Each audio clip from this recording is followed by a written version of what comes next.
Ya, dialog kembali kami lanjutkan masih dengan Pak Toto Subianto. Pak Toto, tadi kita bicarakan di segmen pertama itu soal SDM ya. Nah, ini sekarang kita bicarakan soal IPTEK. Nah, Anda sendiri melihat capaian-capaian IPTEK Indonesia sendiri sejauh ini sudah seperti apa sih, Pak? Untuk secara globalnya kita baru, kalau tidak salah angkanya itu untuk paten ya, paten internasional itu baru 217-an. Jadi dibanding negara-negara lain, kita itu masih jauh tertinggal sepersepuluhnya. Banyak negara lain yang sudah apa yang kemudian akan dilakukan oleh Jokowi JK untuk mengakselerasi itu? Ini ada dua aspek dari riset ini ya. Ada riset yang untuk kepentingan publik, untuk kepentingan masyarakat banyak. Nah, ada riset untuk kepentingan yang sifatnya komersial, aplikasi. Nah, untuk yang kepentingan publik ini tentunya menjadi tanggung jawab pemerintah. Gitu. Jadi seperti riset untuk pangan, ya, food, energi, infrastruktur, kesehatan, itu memang menjadi tanggung jawab pemerintah. Tetapi ada juga riset-riset yang sifatnya aplikatif. Nah, itu bisa dilakukan kerjasama antara pemerintah dan perguruan tinggi. Jadi perguruan tinggi menemukan apa, kita ajak juga dunia usaha swasta untuk menerapkan temuan-temuan itu. Nah, ini yang kurang. Jadi saya kira langkah kedepannya adalah kita akan coba koordinasikan. Demikian banyak lembaga riset, bahkan di kementerian juga punya lembaga riset, badan punya riset.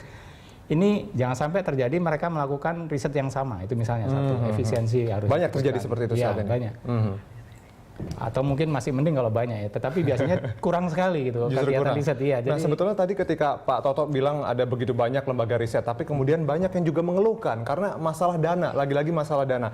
Saya menarik, ini ada juga salah satu program dari Jokowi JK adalah meningkatkan anggaran riset untuk mendorong inovasi teknologi. Seberapa serius kemudian Jokowi JK menganggap riset untuk teknologi ini begitu penting sehingga harus digelontorkan begitu banyak dana?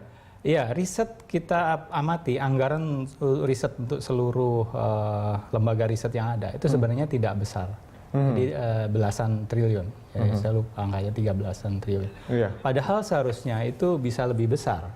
Tapi seberapa besar seharusnya? Seberapa besar ini kami melihat dulu angkanya. Kebutuhannya adalah tantangan kita ke depan tuh besar sekali.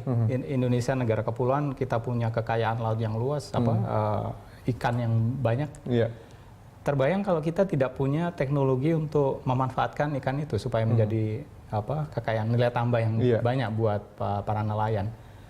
Kita bisa aja memberikan kapal yang besar kepada nelayan, tetapi belum tentu mereka bisa mengolah setelah menangkapnya. Itu diperlukan mesin pendingin. Jadi itu harus simultan. Yang dari kami adalah antara riset sendiri dan aplikasinya nanti seperti apa. Tidak bisa riset saja bagus gitu, tetapi skala besarnya kan biasanya riset itu skala kecil. Nah, skala besarnya nanti seperti apa itu harus dipikirkan juga. Dan kita ingin memberikan insentif kepada dunia usaha swasta yang melakukan riset, itu akan kita berikan insentif-insentif. Selama ini tidak ada. Langkah untuk menyambung apa yang sudah dirisetkan sehingga kemudian menjadi terapan bisa digunakan oleh masyarakat luas, itu sesuatu yang berbeda. Itu bagaimana kemudian menjembataninya sebetulnya, Pak?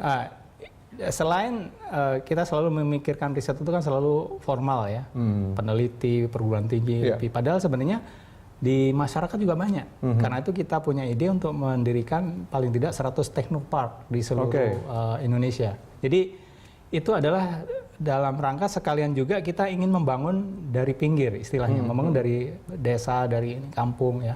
Ada pusat-pusat pengembangan teknologi juga. Kebetulan desa nanti juga akan mendapat dana 1 sampai 1,4 M. Jadi itu semua simultan untuk menciptakan temuan-temuan baru. Jangan dipikirkan riset itu hanya yang canggih, nanoteknologi, tidak. Kadang-kadang juga makanan kita, yang penting terapan lah ya Pak, langsung bisa dirasakan manfaatnya untuk masyarakat. Sehingga produk-produk budaya kita itu menjadi kelas dunia, karena memang masyarakat kita ikut dilibatkan. Itu juga yang kurang. Jadi teknologinya juga spesialis Indonesia begitu ya. Jadi peran serta masyarakat untuk ikut bergerak itu saya kira dibutuhkan. Pak Toto, kita akan break lagi sejenak, kita akan lanjutkan di segmen berikutnya, dan pemirsa tetaplah bersama kami di Prime Time Talk.